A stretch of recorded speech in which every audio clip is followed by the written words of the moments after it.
আমার আজকের রেসিপি গরুর মাংসের কালাভুনা খুব সহজ করে দেখানোর চেষ্টা করব ঘরে থাকার উপকরণ দিয়ে। হ্যালো ভিউয়ার্স, আসসালামু আলাইকুম। আশা করি সবাই ভালো আছে। গরুর মাংস নিয়েছি কালাভুনা করার জন্য 2.5 কেজি, কেটে সেটে ধুয়ে পরিষ্কার করে রেগুলার কাটের চেয়ে আমি একটু বড় সাইজ করে কেটে নিয়েছি। গরুর মাংস কালাভুনা করার জন্য হাড় চর্বি সহকারে নিতে হবে, তাতে গরুর মাংসের কালাভুনার টেস্টটা খুব ভালো আসবে। মাংসটা কতটুকু সাইজ করে নিয়েছি আপনাদেরকে আমি দেখিয়ে দিচ্ছি একেবারে কাছ থেকে।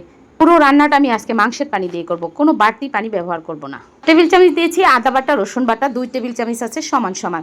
2 চামচ দিয়েছি হলুদের গুঁড়া, 3 চামচ দিয়েছি লাল মরিচের গুঁড়া।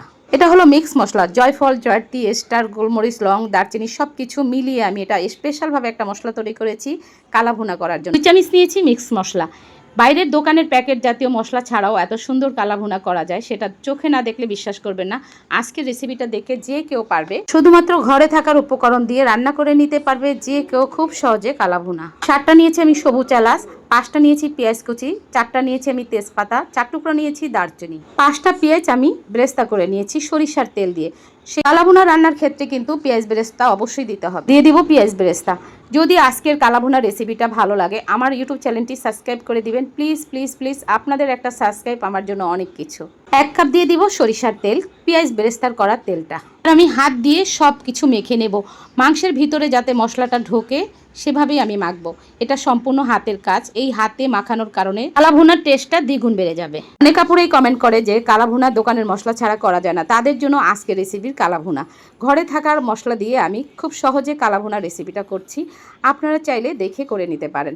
আশা করি আজকের রেসিপি ভালো লাগবে এবং কাজে আসবে। যদি ভালো লাগে লাইক কমেন্ট শেয়ার করে দিবেন আমার ভিডিও। এই পর্যায়ে দিয়ে দিচ্ছি 2 চামচ ভাজা জিরার গুঁড়া। জানেন তো অনেকটাই সহজ, কোনো কঠিন না, কোনো কাজেই কঠিন না। যদি দেখে যে কেউ পারবে এভাবে সহজ করে রেসিপি পেতে চাইলে আমার চ্যানেলটি সাবস্ক্রাইব করে আমার পাশে থাকুন। হাত ধুয়ে সামান্য পানি দিয়ে দেব। এই আপুরা মনে করে কালাভুনা করা অনেক ঝামেলা, অনেক কঠিন, তাদের জন্য আমার আজকের রেসিপি। ঢাকনা দিয়ে চুলায় উঠিয়ে দিয়েছি, চুলাটা জ্বালিয়ে দিয়েছি। চুলার আগুনটা হাই হিটে রাখবো আমি 4 মিনিট। চুলার আগুনটা 4 মিনিট পরে একেবারে লো ফ্লেমে রাখবো, কেননা আমি কোনো বাড়তি পানি ছাড়া এই কালাভুনাটা আজকে করব। আপনাদের সুবিধার জন্য চুলার আগুনটা দেখিয়ে দিয়েছি।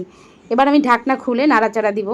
বারবার আমি ঢাকনা খুলে নাড়াচাড়া দিয়ে দিব যাতে তলাতে লেগে না যায়। এদিকে লক্ষ্য রাখতে হবে তলাতে যেন মশলাটা লেগে না যায়। সহজ করে দেখানোর চেষ্টা করছি, যে কেউ পারবে। আপনিও চাইলে পারবেন এই কালাভুনা রেসিপি করতে ঘরে থাকার মশলা দিয়ে। আস্তে আস্তে মাংসের কালারটা চেঞ্জ হয়ে গেছে। আশা করি আজকের রেসিপি আপনাদের ভালো লাগবে এবং কাজে আসবে।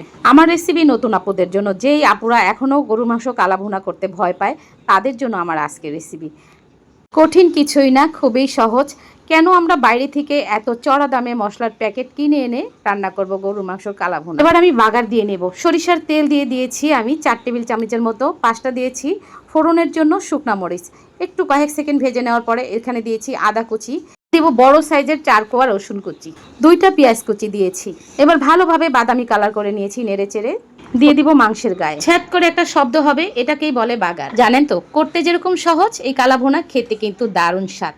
মুখে দিলে মিলে যাবে, এতটা সফট হয়েছে, নরম হয়েছে মাংসগুলো। পানি ছাড়াই পুরো রান্নাটা করেছি, চুলা একেবারে কমিয়ে। আমার মোট টাইম লেগেছে কালাভুনা রেসিপিটা করার জন্য 30 মিনিট। আপনাদের সুবিধার জন্য টাইমটা বলে দিয়েছি। এবার আমি একটা পেঁয়াজ পাপড়িগুলো খুলে দিয়েছি, আবারও দিয়ে দিলাম ভাজা জিরার গুঁড়া 2 চামচ। পেঁয়াজের পাপড়িগুলো সফট হয়ে যাওয়ার পর্যন্ত আরও কয়েক সেকেন্ড চুলায় আমি রাখবো, নাড়াচাড়া দিব।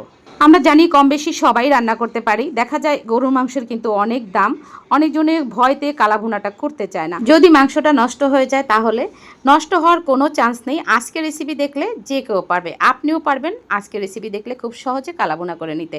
আমার মাংস রান্নাটা হয়ে গেছে দেখেন। এবার আমি নামিয়ে নিচ্ছি একটা বাটিতে, আপনাদেরকে আমি সার্ভ করে দেখাচ্ছি কতটা লোভনীয় হয়েছে। একেবারে মোমের মতো গলে গেছে। কালাভুনাটা দেখতে যেরকম সুন্দর হয়েছে, খেতে হয়েছে অসাধারণ। আজকের ভিডিওটা ভালো লাগলে একটু বেশি বেশি করে শেয়ার করে দিবেন। আপনাদের ভালোবাসায় এগিয়ে যাব ইনশাল্লাহ। এরকম নতুন নতুন রেসিপি পেতে হলে আমার চ্যানেলটি সাবস্ক্রাইব করে দিন। প্রতিদিন রান্নাঘরে। সবাই ভালো থাকবেন, সুস্থ থাকবেন। আবারও ফিরে আসবো আপনাদের মাঝে যে কোনো রেসিপি নিয়ে। আপনাদের কোনো পছন্দের রেসিপি থাকলে আমাকে কমেন্ট করতে পারেন। আল্লাহ হাফেজ।